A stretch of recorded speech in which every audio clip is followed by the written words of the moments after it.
दोस्तों, Reliance power limited की बात करें तो स्टॉक के अंदर फ्राइडे को गिरते बाजार में भी ज़बरदस्त तेज़ी देखने को मिली। इससे एक बात तो समझ में आ रही है कि इस लेवल पे जब खरीदारी हो रही है बड़े फंड हाउस की। और यहाँ पे कंपनी ने एजीएम के लिए भी डेट का ऐलान कर दिया है। कंपनी की एजीएम होने जा रही है, उसके अंदर क्या क्या रेजोल्यूशन पास करेगी कंपनी ने, उसकी जानकारी भी दे दी है। कंपनी फंड रेज भी करेगी अपने बिजनेस को आगे बढ़ाने के लिए। इसके अलावा कंपनी ने अपनी सस्टेनेबिलिटी रिपोर्ट भी जारी कर दी है।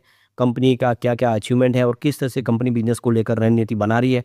रिलायंस पावर की प्रॉब्लम इस समय बिज़नेस को लेकर नहीं है, सारी पुराने मामले हैं उसको लेकर है, जिसकी वजह से रिलायंस पावर को भी सारा का सारा टेंशन झेलना पड़ता है और कंपनी की स्थिति अच्छी होने के बाद भी शेयर की प्राइस काफ़ी नीचे आ गई। जो स्टॉक एक समय 76 तक था, वो 24 के आसपास है। ऐसे में अब क्या रणनीति बन रही है आगे की, समझेंगे इस वीडियो के माध्यम से। लेकिन फ्रेंड्स, उससे पहले अगर आप पहली बार हमारे चैनल पे आए तो चैनल को सब्सक्राइब कर दीजिए, एक बेल आइकॉन दबा दीजिए ताकि जब भी नया वीडियो बने पहला नोटिफिकेशन आपको मिले। वीडियो पसंद आए तो लाइक से जरूर कीजिए। चलो फ्रेंड्स, वीडियो स्टार्ट करते हैं। मैं हूँ आपका दोस्त SB दवे और हमारे अपने चैनल ऑनलाइन कमाई में आपका बहुत बहुत स्वागत है। सबसे पहले रिलायंस पावर लिमिटेड के कारोबार की बात करें तो 24.19 पर क्लोजिंग थी फ्राइडे को। 3.20% की शानदार तेजी के साथ आप देखिए, ये तेजी काफ़ी दिन के बाद अच्छी देखने को मिली। बाजार में कमजोरी थी तो यहाँ पे देखिए 23.44 पर क्लोजिंग थी थर्सडे के दिन। फ्राइडे को 23.86 पर पॉजिटिव शुरुआत हुई। अब गौर करने वाली बात है कि इंट्राडे में 23.14 का लो बना है। इसका मतलब ये है कि एक तरफा तेजी का माहौल नहीं था। स्टॉक नीचे भी आया क्योंकि बाजार कमजोर था, लेकिन निचले लेवल से जो शानदार खरीदारी शुरू हुई जिसके दम पे ये 24.40 तक चला गया। तो अभी इसने 20.17 का लो बनाया हुआ है। ये लेटेस्ट लो बना था अभी, लेकिन जो हाई है 52 वीक का वो 62.77 का है। तो स्टॉक अपने 52 वीक के हाई से काफ़ी नीचे आ गया है। तो यहाँ पे आप देखो कि इसका 62 का जो है आप देखिए हाई बना हुआ है। स्टॉक इस समय 24 के आसपास है। इसका मतलब ये देख सकते हो कि इस समय जो स्टॉक है वो यहाँ पे आपको 38 रुपये डिस्काउंट में दिखाई देगा, यानी अपने ऊपरी प्राइस से 38 रुपये नीचे है।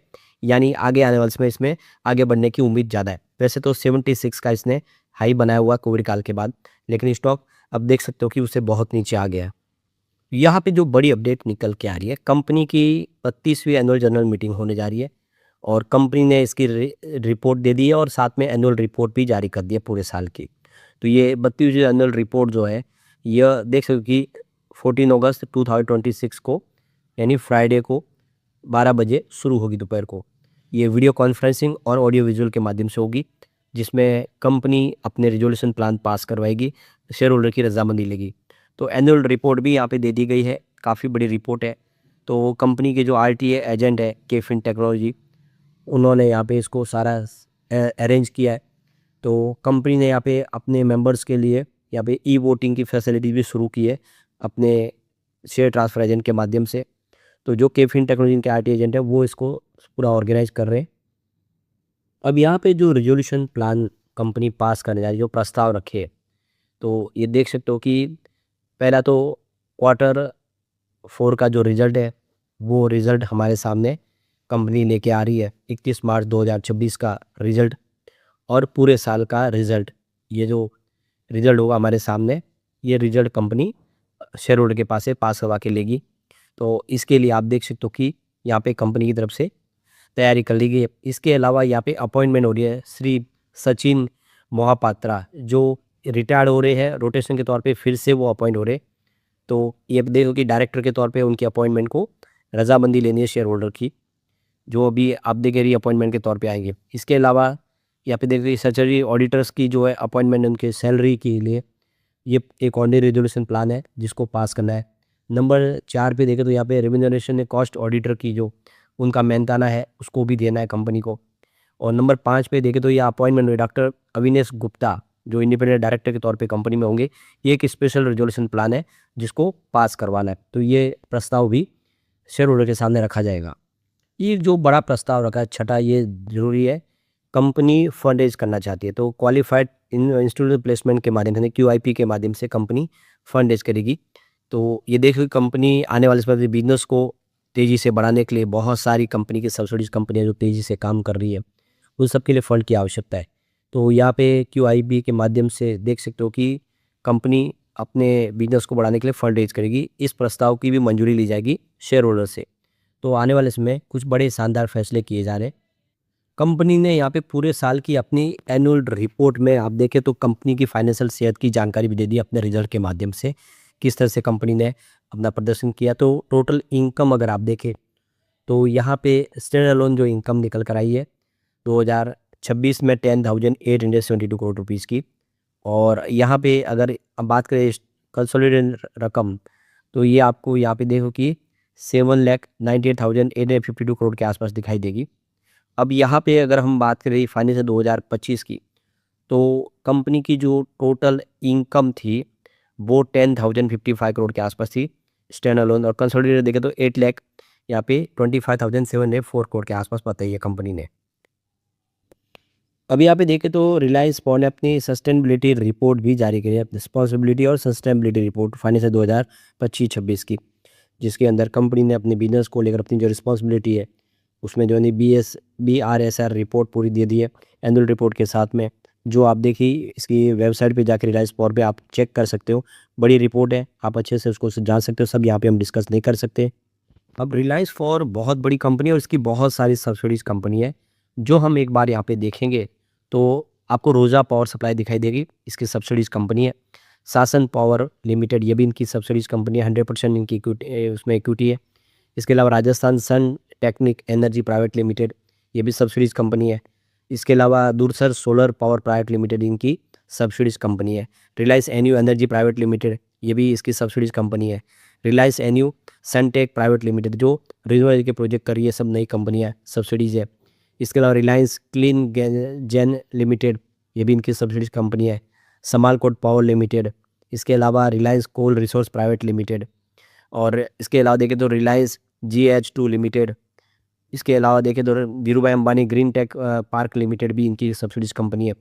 रिलायंस GH2 प्राइवेट लिमिटेड, इसके अलावा देखें तो Reliance green energy private limited, Reliance natural resources limited, इसके अलावा रिलायंस एन्यू BES लिमिटेड और Reliance any BS1 private Limited जो एनर्जी स्टोरेज का काम करती है कंपनी।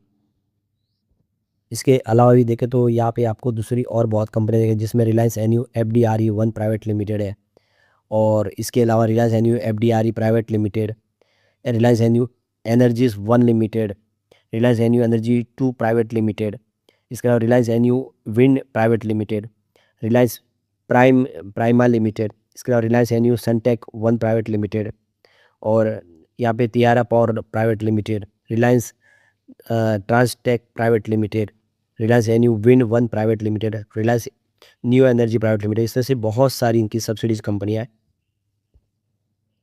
तो यहाँ पे देखो कि रिलायंस नेचुरल रिसोर्सेज सिंगापुर भी इनकी देखो सब्सिडीज कंपनी है। रिलायंस पावर नीदरलैंड भी इनकी सब्सिडीज कंपनी है। इसके अलावा PT Heramba coal resources limited इनकी सब्सिडीज कंपनी है। PT अवनीश कोल रिसोर्सेज, ये भी सब्सिडीज है। PT ब्रायन बेंटिंग टीगा एनर्जी लिमिटेड, PT इसके अलावा श्री बिल्डिंग बिंटेंग टीगा energy limited, Reliance power holding FZC UAE, Reliance Chittagong power private limited, इसके अलावा PT Sumukha coal service limited और रिलायंस इंटरप्राइज प्राइवेट लिमिटेड। तो इसमें देखिए PT जो समूका है सब्सिडीज कंपनी, इसमें 99.60% की होल्डिंग है। इसके अलावा रिलायंस इंटरप्राइज प्राइवेट लिमिटेड में इनकी 50% की हिस्सेदारी, ये जॉइंट ये एसोसिएट कंपनी है। और GD Reliance solar private limited में जॉइंट वेंचर जिसमें 25% की। तो ये सब इनकी कंपनियां हैं, काफ़ी बड़ा बिजनेस है और ऐसे हम उम्मीद करेंगे कि ये रिलायंस पावर आने वाले में कमाल कर सकता है। अब यहाँ पे एनुअल जनरल मीटिंग को लेकर न्यूज़पेपर के अंदर भी एडवर्टाइजमेंट उन्होंने दे दी है, और देख सकते हो कि किस तरह से रिजल्ट होगा, ये वोटिंग वगैरह सब कब खुलने वाली, वो सारी जानकारी आ चुकी। तो ये देख सकते हो कि 14 अगस्त को 12 बजे कंपनी की बोर्ड मीटिंग शुरू होगी वीडियो कॉन्फ्रेंसिंग और ऑडियो विजुअल के माध्यम से, और आप देख सकते हो कि इसकी जानकारी ऑलरेडी दे दी गई है। तो यहाँ पे आप देख सकते हो कि जो शेयर होल्डर है उनको लिए यहाँ पे जो वोटिंग लाइन खुलने जा रही है, ये देख सकते हो कि मंडे 10 अगस्त 2026 को सुबह 10 बजे खुलेगी, और ये देख सकते हो कि यहाँ पे 13 अगस्त 2026 को शाम को 5 बजे क्लोज हो जाएगी। तो 3 दिन का आपके पास मौका है, आपको अपने वोटिंग राइट का इस्तेमाल करना चाहिए। अब यहाँ पे जो कट ऑफ डेट है आपके लिए 7 अगस्त 2026 है। इसका मतलब जिन के भी डिमेट अकाउंट में 7 अगस्त 2026 फ्राइडे तक शेयर होंगे, वो सारे एलिजिबल होंगे, वो वोट कर सकते हैं। तो ये मौका आपके पास है, आपको मौके का फ़ायदा उठाना चाहिए। लेकिन फ्रेंड्स, कोई भी इन्वेस्टमेंट करने से पहले अपने फाइनेंशियल एडवाइजर से एडवाइस ले ले या अपना खुद का रिसर्च करें, क्योंकि मैंने वीडियो आपके एजुकेशनल पर्पज़ के लिए ही बनाया। वीडियो पसंद आए तो लाइक शेयर जरूर कीजिए और चैनल को सब्सक्राइब कर दीजिए। Thank you friends.